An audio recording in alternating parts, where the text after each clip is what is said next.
ahorita tengo un proyecto de la Comunidad Europea que está tratando a enfocarse a linfocitos T reguladores.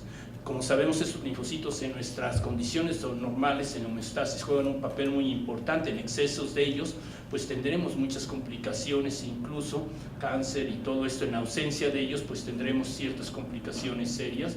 ¿Cuáles son las características CD4, CD25? Y forman un porcentaje bajo de todos los linfocitos CD4 que están ahí.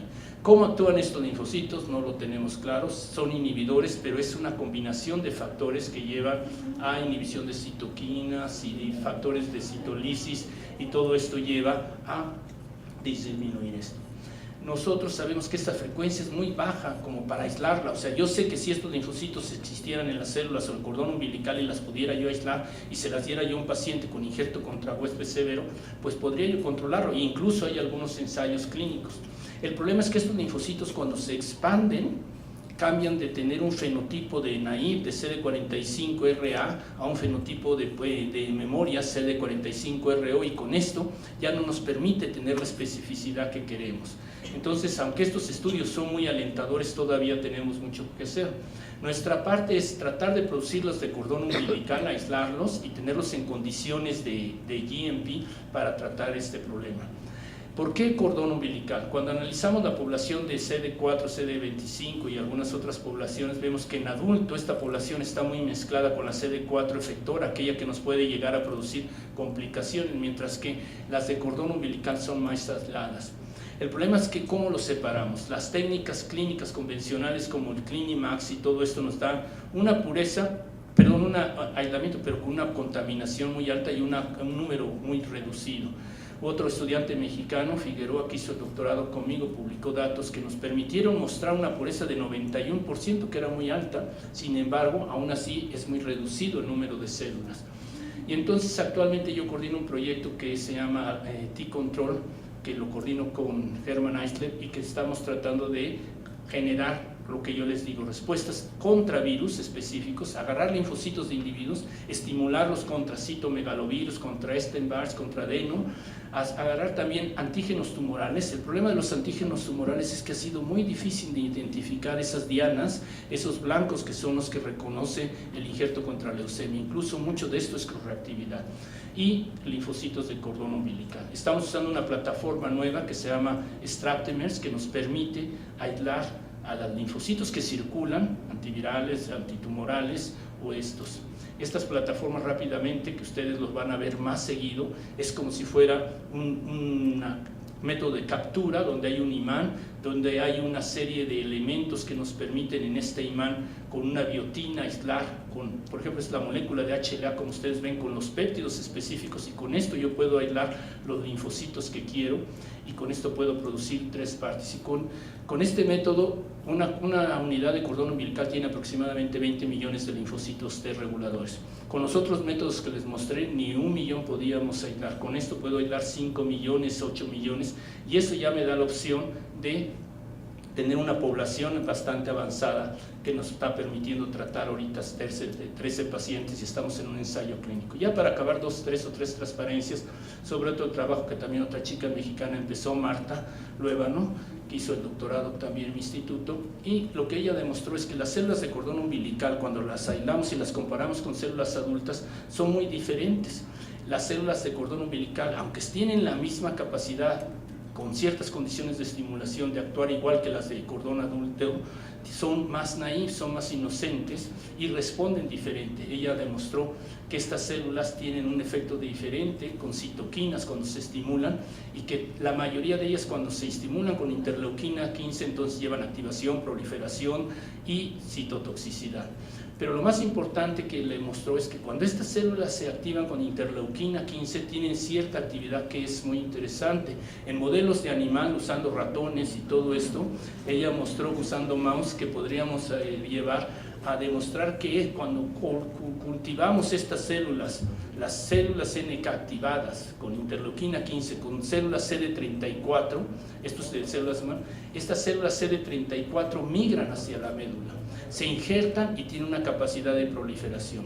Esto es importante porque, por ejemplo, en cordón umbilical, el número reducido de células que hay en una unidad hace que el injerto lleve mucho tiempo.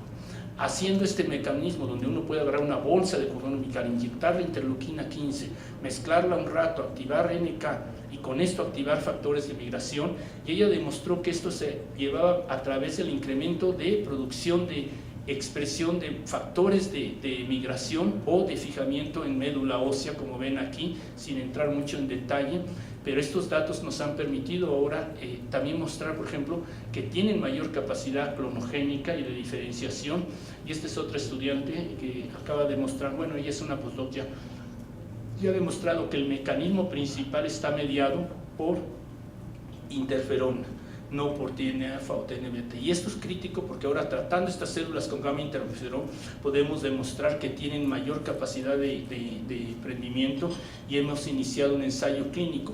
Lo que decía ayer, lo que decía Jorge, podremos ahora traer células NK para todavía generar una respuesta antitumoral secundaria que nos permita tratar a aquellos pacientes que no responden a condiciones locales.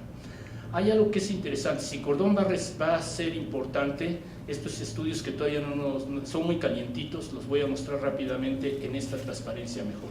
Lo que mostramos en esto es analizamos el resultado del cordón umbilical en 600 pacientes que fueron trasplantados con unidades de cordón umbilical que venían de madres que la unidad del cordón que se usó para el trasplante era de un primer embarazo, un segundo embarazo o un múltiple embarazo. Lo que encontramos fue fascinante. Cuando una paciente se trasplanta con un cordón umbilical que viene de una madre que ya ha tenido un bebé previamente, la sobrevivencia es muy buena. O sea, si yo me voy a trasplantar con un cordón umbilical, me voy a escoger una unidad que viene de una madre que tuvo un bebé previo, y no de una que nunca ha tenido o que ha tenido más. ¿Por qué?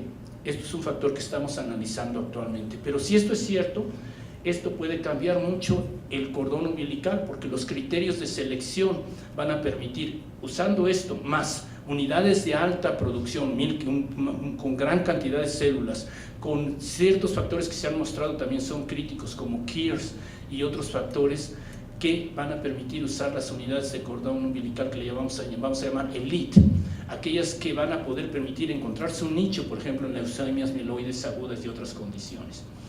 Esto lo que está tratando de decir, y esto ya es el estudio multivariante y en las conclusiones, pero lo que he tratado de decir es que el paciente que requiere trasplante tiene ahora o que requiere tratamiento de condiciones malignas o otras, teníamos varias opciones. Uno, la ventaja de un gran armamento, como nos mostró Jorge, a medicamentos y drogas que nos permiten tratar nuevos monoclonales, nuevos inmunosupresores, nuevos inmunomoduladores, y usar al donante apropiado. El trasplante todavía es la mejor opción, pero no solamente para lo que vemos, sino para el futuro. La terapia celular, el poder extraer células de donantes específicos, con especificidad, sin necesidad incluso de dar un trasplante, sino simplemente dar células antitumorales, es algo que se antoja cada día más importante. Y con esto generar todo esto. Hay muchas cosas que nos faltan hacer. Identificar los antígenos, los targets, los blancos, las dianas, separar las células, expanderlas y tener un producto. Pero yo no dudo que un día algunos de ustedes que vaya a alguna fiesta y se pasó ahí toda la noche y perdió 2 millones de neuronas, pueda ir y decir, ¿me puede dar por favor un frasquito de estos por 20 centavos? Esperemos que sea el día que llegue así. Muchas gracias. ¿Alguien en el público que tenga alguna pregunta? Sí, doctora, por favor.